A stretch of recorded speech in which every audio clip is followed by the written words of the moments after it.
શ્રીજી મહારાજ સારંગપુરથી વડતાલ તરફ જતા ભાલ પ્રદેશમાંથી પસાર થયા.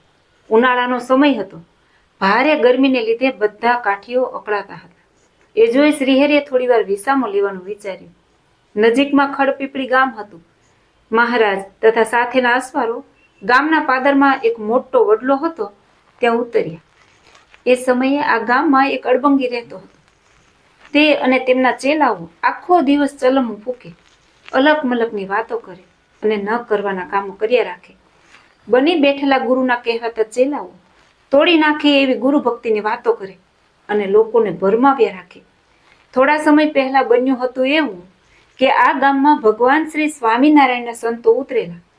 આ સંતોનું શુદ્ધ અને સાત્વિક આચરણ જોઈ ગામના લોકો પ્રભાવિત થયા હતા. જ્યારે બાવાના શિષ્યો ગામની પ્રજા આગળ પોતાના ગુરુનો મહિમા કહેતા ત્યારે જેમણે સ્વામિનારાયણના સાધુઓના દર્શન કર્યા હતા, એમને નજીકથી જોયા હતા, એ તરત કહેતા કે સાચા સાધુઓ તો સ્વામિનારાયણના. ગામના લોકો જ જ્યારે સ્વામિનારાયણના સાધુઓની ઉપમા આપી આ બાવાને નીચો દેખાડતા ત્યારે શિષ્યો તથા ગુરુ બંને સમસમી જતા, પરંતુ કંઈ કરી શકતા નહીં. આમ ભગવાન શ્રી સ્વામિનારાયણ અને તેમના સાધુઓ પ્રત્યે આમને ભારે ચીડ હતી અને જો લાગ મળે તો એમને ઠેકાણે પાડવાના મનસુબા કરી રાખતા હતા. બનવા જોગ આજે સ્વામિનારાયણ સામેથી લાગમાં આવ્યા હતા.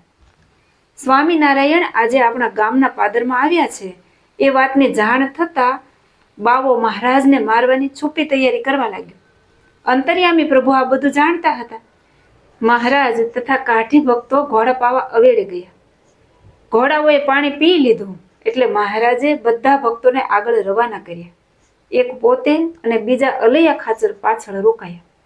શ્રીજી મહારાજ અને અલૈયા ખાચર ઘોડીને પાણી પાય છે.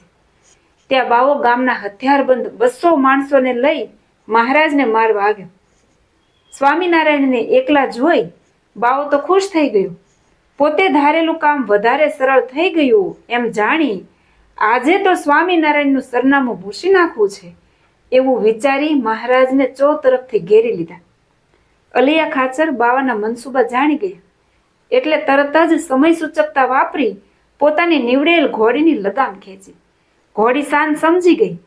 એ ઝાડ થઈ અને સામે ઊભેલા બાવાની છાતી ઉપર બંને પગે જોરદાર લાત મારી. ઘોડીની લાત હાઠીગડા જેવો બાવો ખમી ન શક્યો અને ગળથોલિયા ખાતો પડ્યો અવેડામાં.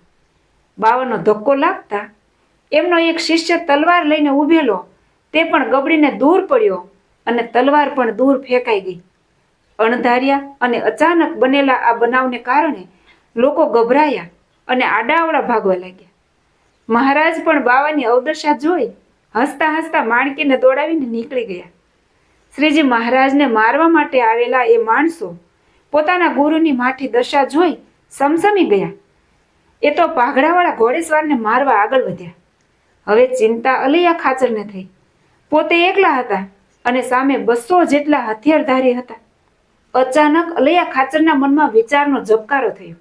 એમણે ફરીથી ઘોડીની લગામ ખેંચી એટલે ઘોડી ઝાડ થઈ અને જાણી બૂજીને અલૈયા ખાચર હેઠા પડી ગયા. આ દ્રશ્ય જોઈ મારવા આવેલા લોકોને થયું, આ તો ઘોડી જ નઠારી છે, આમાં કાઠીનો કોઈ વાંક નથી, નહીંતર કાઠી સ્વાર ઘોડીથી કોઈ દિવસ પડે નહીં. લોકો આમ વિચારતા હતા ત્યાં અલૈયા ખાચર પણ ઊભા થઈ ઘોડી ઉપર બેસી વાયુ વેગી સડસડાટ નીકળી ગયા અને મહારાજ ભેળા થઈ ગયા. બધા ભક્તો સાથે મળ્યા ત્યારે મહારાજ કહે, ભક્તો, આજે તો અલૈયા ખાચરે અમને જીવતા રાખ્યા. જો એ ન હોત તો જરૂર બાવો અમને મારત. માટે અલૈયા ખાચર, આજે તો તમે જે માગો તે વર આપીએ. અલૈયા ખાચર કહે, મહારાજ, અમે તો ભણે જીવ છીએ તે ભૂલી જઈએ, પણ તમે જેવા હમણાં રાજી છો તેવા ને તેવા રાજી રહેજો. ક્યારેય અમારા અવગુણ સામું જોશો નહીં ને અંતકાળે આવી અક્ષરધામમાં લઈ જજો.